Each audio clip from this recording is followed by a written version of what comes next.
இல்லை என்று பாவேந்தர் மனம் நொந்து பாடினார். ஆம், தமிழின் நிலை அம்மட்டே.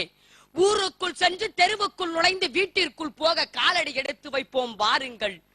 இல்லங்களின் பெயர்களோ வாசி நிவாஸ், வசந்த விகார், குரு நிவாஸ். போதுமா? எங்கேயாவது யாராவது தமிழ் குடில், தமிழன் இல்லம், தமிழகம் என்று தமிழிலே பெயர் வைத்தால் அவர்களுக்கு அரைவேக்காட்டு பைத்தியங்கள் என்று பெயர் வைத்து விடுகின்றார்கள். இல்லம் என்ற சொல்லிலே இல் வருகிறவாம். இல் என்றால் இல்லை என்று பொருளாம். அந்த வீட்டில் வறுமை வந்து தாண்டவம் ஆடுமாம். தொண்டு செய்து பழுத்த பழம் தந்தை பெரியார் பிறந்த நாட்டிலே வாசு சாத்திரமும் என் ஜோதிடமும் சேர்ந்து செய்கின்ற மாளங்கள் இவை. போனால் போகட்டும் என்றே உள்ளே நுழைய முயன்றால் கிரில் கேட்டுக்கள் நம்மை தடுத்து நிறுத்தும். இரும்பு படல்கள் என்று சொல்லிவிடாதீர்கள். 10,000 ரூபாய் விலை கொடுத்து வாங்கியது பீர்ச்சி கொள்ள வழி இல்லாமல் போய்விடும். ஒரு நிமிடம் நிமிர்ந்து பாருங்கள். நாய்கள் ஜாக்கிரதை. அதற்கு மேலே வீட்டு உரிமையாளரின் பெயரும் அவர் படித்த படிப்பும் வகிக்கின்ற பதவியும் கொட்ட எழுத்துக்களில் ஆங்கிலத்தில் இருக்கும். ஒருவேளை நாம் இருப்பது இங்கிலாந்திலேயோ என்று எண்ணி விடாதீர்கள். சத்தியமாய் தமிழ்நாட்டில் தான் இருக்கின்றோம். தமிழ்நாட்டிலே பிறந்து தமிழ்நாட்டிலே வளர்ந்தே இல்லங்களில் உள்ள பெயர் பலகையில் கூட இன்றைக்கு நாம் தமிழை எழுதுவதில்லை. சரி, அனுமதி கேளுங்கள்.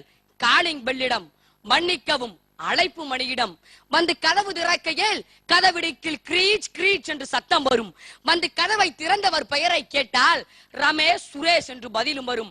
ஆம், இல்லங்களில் உள்ள பெயர்களில் கூட இன்றைக்கு தமிழ் இல்லை.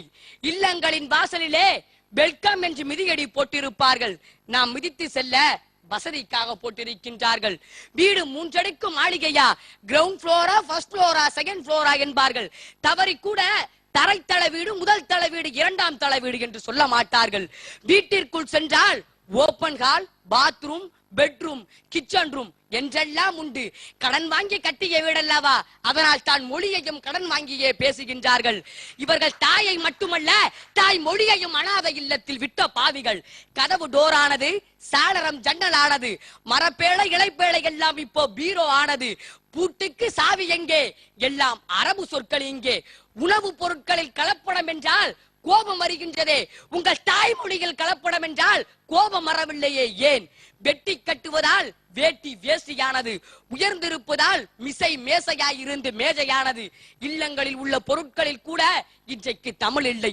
ஃபாதருக்கு டாடியாம், மதருக்கு மம்மியாம். அப்பா அம்மா என்ற சொற்களை எல்லாம் தமிழர்களே இன்றைக்கு அம்மியில் வைத்து நசுக்கி விட்டீர்களே. அதுவும் மம்மி என்று அழைக்கின்ற போதே அந்த தாய் அடைகின்ற பூரிப்பு மகிழ்ச்சி எவ்வளவு தெரியுமா?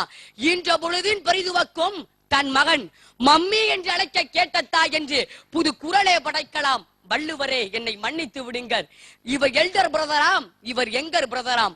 அண்ணன் தம்பிகள் என்று அண்ணாவும் தம்பியும் சரித்திரம் படைத்து விட்ட நாளில்தான் இந்த கொடுமை. அதைவிட தமையன் தம்பி என்று தீந்தமிழில் அழகான சொற்கள் உண்டு.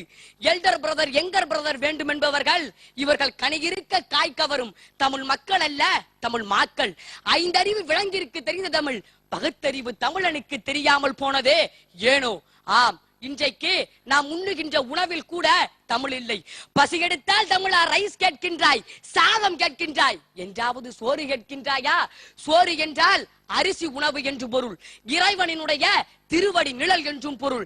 வெந்த அரிசிக்கும் வேகாத அரிசிக்கும் வேறுபாடு அறியாத ஆங்கிலத்திலே கேட்கின்றாயே. கருவேப்பிலை கார்பிழையானது, சந்தனம் சாண்டலானது.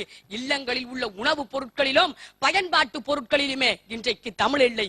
மார்னிங் பெட்ல இருந்து எழுந்திருச்சு டீயை குடிச்சிட்டு பிறகு டிஃபன் பண்ணிட்டு ஆபீஸ்க்கு கிளம்பி இந்த டிராபிக்ல போனா மதியானம் ஆபீஸ்லயே லஞ்ச முடிச்சிட்டேன், இப்ப வீட்டுக்கு வந்திருக்கேன், டயர்டா இருக்கு, ஒரு டீ போட்டுருவா என்று நாகரிக தமிழில் பேசும் தமிழர்களே, நான் ஒன்று சொல்லிக் கொள்ள ஆசைப்படுகின்றேன். நீங்கள் நாகரிக தமிழில் பேசவில்லை, தமிழன் என்ற அடையாளத்தை இழந்து கொண்டிருக்கின்றீர்கள் என்பதை மட்டும் மறந்து விடாதீர்கள்.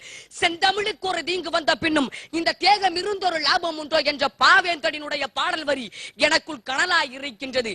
தமிழன் பண்பாடே உறவு முறை, பழக்க வழக்கம், உணவு முறை எல்லாவற்றையும் அழித்து அனாதையாக ஆசைப்படுகின்றான். ருஷ்ய நாட்டு அறிஞன் ஒருவன் சொன்னான், என் மொழி நாளைக்கு சாகும் என்றால் அதற்கு முன்னரே இன்றைக்கே நான் சாக விரும்புகிறேன் என்று. இக்கருத்துக்கு கொடிபிடிக்கும் உலக தமிழர்களே, எழுந்து வாருங்கள், நம் தமிழை உயர்த்தி பிடிப்போம். இல்லங்களிலே மெல்ல தமிழினி சாகுமா வளருமா தீர்மானியுங்கள் என்று கூறி விடைபெறுகிறேன். நன்றி, வணக்கம்.